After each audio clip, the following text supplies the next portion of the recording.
Hi hello నమస్తే, welcome back to the channel Telugu రాజ్యం. నేను మీ రామ్. సూర్యాపేటలో ఒక అమానుష ఘటన జరిగింది. అంటే పరువు హత్య అని కొంతమంది అంటున్నారు. లేదు, కుట్రపూరితంగానే పాత కక్షలను మధ్యలో ఉంచుకొని మరి ఇలాంటి ఒక దారుణమైన ఒక మర్డర్ ప్లాన్ చేసి మరీ హత్య చేశారని కొంతమంది అంటున్నారు. అసలు దీనికి సంబంధించి ఒక ఫుల్ స్టోరీ ఎక్స్ప్లెయిన్ చేయడానికి ప్రముఖ విశ్లేషకులు దాసరి విజ్ఞాన్ గారు మనతో ఉన్నారు. నమస్తే అన్న. నమస్తే. సో ఎగ్జాక్ట్గా ఏం జరిగింది సూర్యాపేటలో? ఈ సూర్యాపేట జిల్లా యాక్చువల్గా ఇది మామిళ్ళగడ్డ ప్రాంతం. ఓకే. అక్కడ వడ్లకొండ కృష్ణ అనే ఆయన ఆ ప్రాంతానికి చెందిన ఆయన.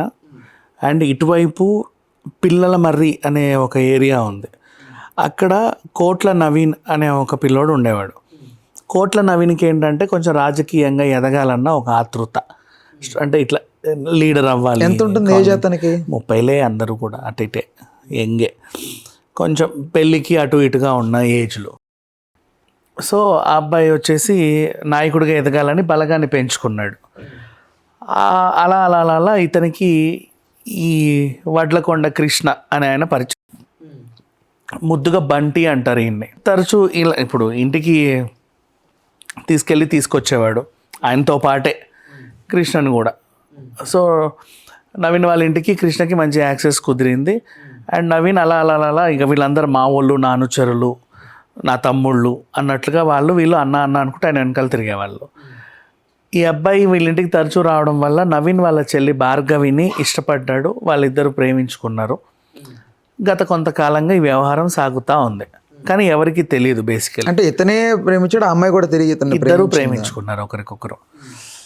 అండ్ ఇకపోతే స్వతహాగా ఈ బంటి ఎవరైతే ఉన్నారో కృష్ణ మాల కులస్తుడు. ఓకే. హరిజనుడు. వీళ్ళేమో కొంచెం అతనికంటే ఒక ఆకు ఎక్కువ ఉన్న కులంలో ఉన్నవాళ్ళు. ఇతనికంటే గొప్ప, మరి అద్భుతమైన గొప్ప ఏం కాదు. అంటే అది ఏ కులం కిందకు వస్తుంది వాళ్ళది? ఇతనికంటే కొంచెం గొప్ప కులం. సరే, ఓకే. నెక్స్ట్ వీళ్ళేంటంటే, అంటే యాక్చువల్గా ఇది కులానికి సంబంధించిన గొడవ అని చెప్తున్నారు, బట్ ఇందులో చాలా వ్యత్యాసం ఉందని నేను చెప్తా. ఇప్పుడు ఇంట్లో పేరెంట్స్ ఉన్నా లేకున్నా, ఒంటరిగా చెల్లి ఉన్నా కూడా తీసుకెళ్ళి మా ఇంట్లో ఇవన్నీ చాలా ధైర్యంగా నిన్ను పంపిస్తాడు. ఎందుకంటే నా చెల్లి నువ్వు కూడా చెల్లిలానే చూస్తావు అన్న ఫీలింగ్ తనకు ఉంటుంది. నువ్వు అన్న నా వెనకాల తిరుగుతున్నావు కాబట్టి. ఇప్పుడు నన్ను అన్నావంటే నా చెల్లి కూడా నీకు చెల్లే కదా. అవును. ఆ ధైర్యంతోనూ అట్లా ఈజీగా పంపిస్తారు. ఇతను ఆ పిల్లతో ప్రేమాయణం సాగించాడు. ఆ విషయం వీళ్ళకి తెలీదు. ఆ పిల్ల కూడా ఎప్పుడు చెప్పలా. ఒక రోజు వచ్చింది, వీళ్ళిద్దరు ప్రేమ విషయం బయట పెట్టుండొచ్చు. పెట్టితే వాళ్ళు ఇన్ కేసు ఒప్పుకున్నారు, లేకపోతే లేదు. ఆ కథా కమాన్ ఇష్యూ వేరు. అలా కాకుండా ఇద్దరు కలిసి లేచిపోదాం అనుకున్నారు. ఇక్కడ ఏమైందంటే అప్పుడప్పుడే స్థానికంగా ఇలా ఎదగాలనుకున్న ఆ లీడర్గా ఎదుగుతున్న క్రమంలో నీ చెల్లెలు ఎవరితోనో లేచిపోయిందంట కదా అనే మార్క్ ఈయన పైన, మీ అమ్మాయి ఎక్కడికో లేచిపోయిందంట కదా అని ఆ పేరెంట్స్ పైన పడింది. దానికి వీళ్ళు రగిలిపోయారు. అంటే లేచిపోయారు, తీసుకొని వెళ్ళిపోయాడు. అంతగా నమ్మి మా ఇంటికి తీసుకొస్తే ఈ పిల్లోడిని నా ఫ్రెండ్ అనుకున్నాను, నా తమ్ముడు అనుకున్నాను, మావోడు అనుకున్నాను, నా అనుచరుడు అనుకున్నాను.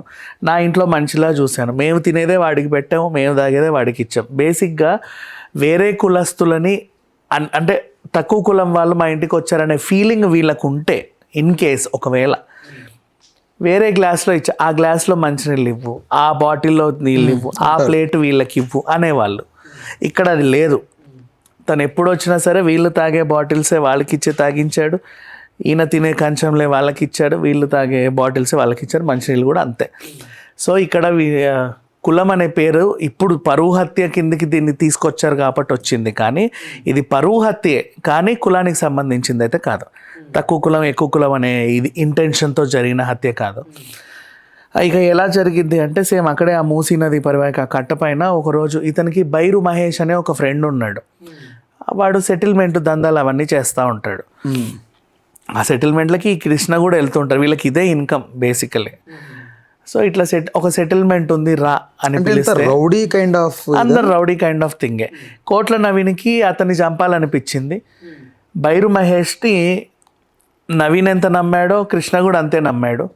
నవీన్ కొంచెం మహేష్ మరి ఏం చెప్పాడో వాడిని పిలిపించురా ఏదో ఒకటి చెప్పి వాడిని ఇక్కడే వేసేస్తా అని చెప్పాడు. ఆల్రెడీ సెటిల్మెంట్లు అలవాటు ఉన్నాడు కాబట్టి ఇతను ఇచ్చే డబ్బుకో దేనికో లొంగేశాడు. లొంగి ఆ ఫ్రెండ్ని ఒక సెటిల్మెంట్ ఉంది రమ్మని పిలిచాడు. కృష్ణ నమ్మి అక్కడికి వచ్చాడు కట్ట మీదకి.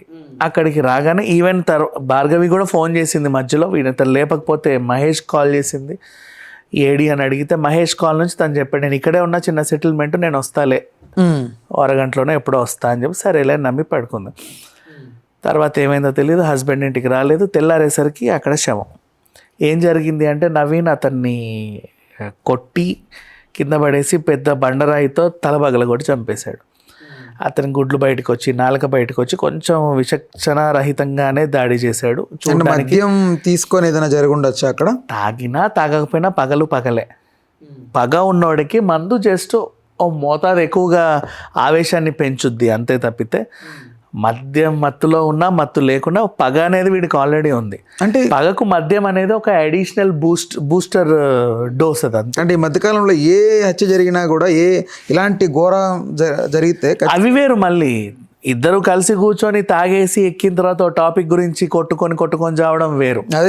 అదే ఇంటెన్షన్గా నిన్ను చంపడానికే వచ్చి ధైర్యం కోసం బూస్టర్ డోస్ లాగా మందు దాగి వెళ్ళి ధైర్యంగా చంపడం వేరు. కానీ ఈ కథలో మీరు చెప్తున్న కథలో ఒక చిన్న పొంత నాకు అర్థం కానిది ఏంటంటే, ఇంత ఘోరంగా చంపాడంటే ఎంతో జరుగుంటుందేమో బ్యాక్ స్టోరీ అనేది నా అభిప్రాయం.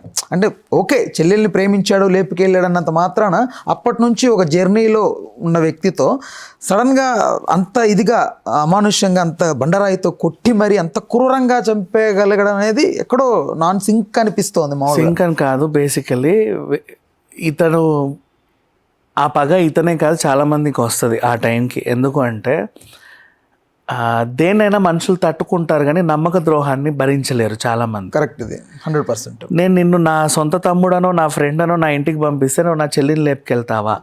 కనీసం మాకు చెప్పు ఉండొచ్చు, మేము చేస్తామో లేదో తర్వాత సంగతి పెళ్ళి చెప్పు కూడా ఉండొచ్చు. అలా కాకుండా ఒక్కసారిగా లేచిపోతే నేను అప్పుడప్పుడే వెతుకుతున్న నా రాజకీయ భవిష్యత్తుకు ఫుల్ స్టాప్ పడింది. నేను కలలు కన్న నా ఆశలన్నిటికీ ఫుల్ స్టాప్ పడింది. ఇప్పటి వరకు ఈ కాలనీ మొత్తంలో మా అమ్మని మా నాయనని ఎవడూ ఏమీ అనలేదు. అలాంటిది నీ కూతురు లేచిపోయిందంట కదా, అది కూడా ఎవడో తక్కువ కులమూర్త లేచిపోయిందంట కదా అని 10 మంది వేలెత్తి చూపిస్తున్నారు. వాళ్ళకి తల ఎక్కడ పెట్టుకోవాలో అర్థం కావట్లేదు. ఒకనొక స్టేజ్లో వాళ్ళని చూసి నేను ఇందుకా బతుకుంది మా మమ్మీ నాన్నలని ఇలా చూడడానికి అనిపించింది. దీనికి కారణం వీడే అనే ఒక టైప్ ఆఫ్ పగ ఉండి వాడిని ఎలాగైనా సరే చంపాలి అనుకుంటారు. పైగా లేపుకెళ్ళి మా కళ్ళెదుటే కాపురం పెడతావా? పోనీ ఏ కాశ్మీరో కన్యాకుమారో పారిపోయి మీరు ఎక్కడో చచ్చారనుకుంటే ఇట్స్ ఓకే. ఇక్కడే ఆ ఊరది ఈ ఊరిది, ఇక్కడే కాపురం పెట్టాడు. సో ఆ పగలు అలాగే ఉండిపోతాయి. అందుకని చెప్పేసి వీడిని ఏదో రోజు ఏదో చేయాలన్న ఇంటెన్షన్ వాళ్ళకు ఉంటుంది. అంటే డ్యూరేషన్ ఎంత ఉంది అమ్మాయిని తీసుకెళ్ళి డ్యూరేషన్ మంత్స్, 6 నెలలు. 6 నెలల ముందు తీసుకెళ్ళాడు అంటే last year July. Particular approximate dates values పక్కన 6 నెలల క్రితం. 6 నెలల నుంచి ఏమైంది అంటే కక్ష పెంచుకుంటూనే ఉన్నారా? అది అంటే చెల్లెలు లేచిపోయింది అనే నిందని 1 నెల 2 నెలలు మోస్తారు. తర్వాత అందరినీ చూసి రగిలిపోతారు. 3 నెలలు అయ్యిద్ది. తర్వాత వాళ్ళు అక్కడక్కడే తిరుగుతున్నారంట అని తెలిస్తే చూసినప్పుడల్లా ఓ టైప్ ఆఫ్ మరుగుడు ఎక్కడైనా ఫంక్షన్కి వెళ్ళినా బంధువులు ఇంటికి వెళ్ళినా కూడా పొడుస్తారు. 100% ఇవన్నీ ఉంటాయి. సో అలా రగిలిపోయాడు. చంపేయాలనుకున్నాడు. అతన్ని ఎలా చంపితే అంటే ఏ విధంగా పిలిస్తే వస్తాడు అంటే వాడికి ఒక సెటిల్మెంట్ ఫ్రెండ్ ఉన్నాడు బైరు మహేష్. వాడు సెటిల్మెంట్లు చేసేవాడే. వీడికి వచ్చి చిల్లర పడేస్తే వాడు వాడిని పిలుచుకొస్తాడు. అదే పని చేశాడు, తను పిలుచుకొచ్చాడు, అయ్యింది. ఇప్పుడు ఈ అమ్మాయి భార్గవి ఇది పరువు హత్య అని చెప్పింది. అబ్సల్యూట్లీ పరువు హత్య. వీళ్ళిద్దరికి పెళ్లి హ్యాపీగా పెళ్లి కూడా అయిపోయింది. పిల్లలు లేరు ఇంకా 6 months. 6 months అంటే అట్లీస్ట్ అమ్మాయి ప్రెగ్నెన్సీ ఉందో లేదో మనకు తెలియదు కానీ పిల్లలు అయితే లేరు. సో ఓవరాల్గా చెప్పాలి అంటే ఇప్పుడు ఈ అబ్బాయి మాలకులస్తుడు కాబట్టి ఆ యాంగిల్లో వెళ్తే ఏమన్నా యాంట్రాసిటీ కేసు పెడతారన్నా తనకు భర్తకి ఏమైనా న్యాయం జరుగుద్దేమో అని తను ముందుకు వెళ్తుందిలే. అది ఆ ప్రయత్నాన్ని అయితే మెచ్చుకోవచ్చు, తప్పేం లేదు దాంట్లో. ఎందుకంటే వాళ్ళు చంపడం కూడా తప్పే. కాకపోతే ఏంటంటే ఇది ఓవరాల్గా చెప్పాలి అంటే ఇది పరువు హత్య జరిగింది ఆ ప్రెస్టేజ్ ఇష్యూ వల్లే, కానీ తక్కువ కులపోడు కాదు. తక్కువ కులపోడు అనే ఫీలింగ్ వాళ్ళకుంటే అసలు 6 నెలలు ఇంటికి రానిచ్చే వాళ్ళే కాదు. ఆ ఫీలింగ్ అయితే లేదు. అంత ఫ్రీగా ఇంట్లో మనిషిలా కలవనిచ్చేవాళ్ళు కాదు.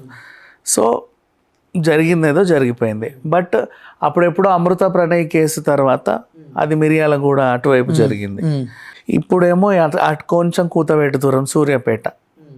అటువైపు ఎందుకు ఇలాంటివి జరుగుతున్నాయో అర్థం కావట్లేదు. బట్ వాళ్ళ ఫీలింగ్స్ ఎలా ఉన్నాయో పాపం ఇప్పుడు ఆ అమ్మాయి భర్త లేని అంటే సొంత అన్నే బొట్టు తుడిపేసినట్టు అయిపోయింది కదా. అయిపోయింది కరెక్టే. ఇక్కడ ఏంటంటే వాళ్ళ ఎమోషన్స్ వైజ్గా అయితే ఊర్లో వాళ్ళు వాళ్ళకే సపోర్ట్ చేస్తారు. ఇద్దరిని 50-50 చూస్తారు నువ్వు చంపినంత మాత్రాన. ఎందుకంటే ఆ కుటుంబం సభ్యులు వాళ్ళు ఎలా చూస్తారు అంటే ఈ అబ్బాయి తరఫున వాళ్ళు, ఈ చంపినోడి తరఫున వాళ్ళు చెప్పాలి కదా, ప్రేమించినప్పుడు అలా ఎలా లేపకపోతారు, వాళ్ళకి మాత్రం పరువులు ఉండవా, సమాజంలో తలెత్తుకు తిరగ 10 మంది సూటిపోటి మాటలు మాట్లాడితే ఎలా, ఒకసారే బతుకున్నారు ఓకే, కూతురు లేచిపోయిన వెంటనే వీళ్ళందరూ ఆత్మహత్య చేసుకుంటే ఎవడు బాధ్యులు, అప్పుడు మీరు మాట్లాడగలరా అన్నట్టు కూడా క్వశ్చన్ చేస్తారు. అంటే ఇది ఓన్లీ అన్న యొక్క ఆలోచననే లేకపోతే తల్లిదండ్రులు కూడా ఉందా? అది ఆ అమ్మాయి వాళ్ళ తల్లిదండ్రులు కూడా ఉందా? వాళ్ళు బాధపడుతుంటే చూడలేక వీడు రగిలిపోయాడు అంతే. అంటే ఉంటుంది, నేను కూడా ఒకరిని తీసుకొస్తే వాడు నా చెల్లెని లేపుకెళ్ళాడు అంటే ఇప్పుడే వాడు లీడర్కి ఎదుగుతున్నాడు. లీడర్కి ఎదిగేవాడికి అపోనెంట్ కూడా ఒకడు ఉంటాడు. ఆ అపోనెంట్ గాడు ఏమంటాడు, నువ్వేం లీడర్ రావు బాబు, నీ ఫ్రెండే నీ చెల్లిని లేపుకెళ్ళాడంట కదా అని మొహం మీద అంటే వాడికి తల ఎక్కడ పెట్టుకోవాలో తెలియదు. అవి రగిలిపోతే వీడిని ఏదో ఒకటి చేయాలనిపిస్తుంది. ఇప్పుడు చేశాడు, ఇప్పుడు తర్వాత రాజకీయ భవిష్యత్తు లేనట్టే కదా నువ్వు చేసింది కదా. ఏమీ లేదు, రాజకీయ భవిష్యత్తు కాదు, పర్సనల్ భవిష్యత్తు కూడా ఏమి. ఇప్పుడు ఓకే, నేను ఆయనకి ఇట్లా చేసుంటే బాగుండే సజెస్ట్ ఏం చేయట్లేదు, బట్ ఒకసారి నార్మల్గా ఆలోచిస్తే అతను యాక్సెప్ట్ చేసి ఆ వర్గం వాడిని యాక్సెప్ట్ చేసి కనుక ఇంట్లోకి తీసుకొచ్చి ఉంటే ఆ వర్గం తాలూకు ఓట్లు పడేవి కదా. అంటే రాజకీయంగా కన్నింగ్ ఆలోచించిన అవసరం లేదు, బట్ ఇట్లా ఆలోచించకూడదు తప్పు. కానీ ఆవేశం వాళ్ళకున్నది, వాళ్ళకు కోల్పోయింది సమాజంలో పరువు, ఇప్పుడు సిగ్గు ఎగ్గు అన్ని వదిలేస్తే ఇప్పుడు నువ్వు అన్నట్టు ఆలోచించవచ్చు, ఆ వర్గం వాళ్ళ ఓట్ల కోసం ఏదైనా చేయొచ్చు కదా. నేను అంటోంది దీన్ని కూడా పాజిటివ్ కార్నర్ లో చూడొచ్చు. పాజిటివ్ కార్నర్లు అంటే వాడు అన్ని వదిలేసుకోవాలి బేసికల్లీ. ఇప్పుడు మర్డర్ చేసేసి ఒక ప్రాణాన్ని తీసేసి, మర్డర్ తప్పే, ఇప్పుడు ఆ విధంగా ఆలోచించడం తప్పు. అదే అంటున్నా, ఇప్పుడు మర్డర్ చేసి జైలుకి వెళ్ళిపోతే ఇప్పుడు ఓకేనా, ఇప్పుడు మొత్తం అంతా లేదు. వాడు ఆవేశానికి అలా జరిగింది, అతను ఎప్పుడు రియలైజ్ అవుతాడో తెలియదు, వాడు రియలైజ్ కూడా అవ్వడు. ఎందుకంటే తన మైండ్లో ఏముంటుంది అంటే ఒకవేళ ఇదే సిచ్యువేషన్లో చెల్లెలు లేచిపోయినప్పుడు నా పేరెంట్సే ఆత్మహత్య చేసుకుంటే ఏంటి పరిస్థితి, ఈరోజు నేను ఎక్కడ ఉండేవాడిని, అలాంటి పగలతో రగిలిపోతారు అంతే. అంతేగాని వాళ్ళ ఓట్ల కోసము ఇవి అంత బుల్షిట్. రైట్, ఓకే అన్న, thanks for the time, thanks for information. Please do subscribe to Telugu Rajyam channel. Please do subscribe to Telugu Rajyam channel. Please do subscribe to Telugu Rajyam channel. Hi అండి, నేను మీ ఆర్పీని, నెల్లూరు పెద్దారెడ్డి చేపల పులుసు ఓనర్ని. మీరు తెలుగు రాజ్యం అనే ఈ యూట్యూబ్ ఛానల్ సబ్స్క్రైబ్ చేసుకుని మంచి మంచి వీడియోలతో వస్తారు. Thank you so much. Hi people, I'm Sonakshi Verma and you please watch Telugu Rajyam and please subscribe to the channel.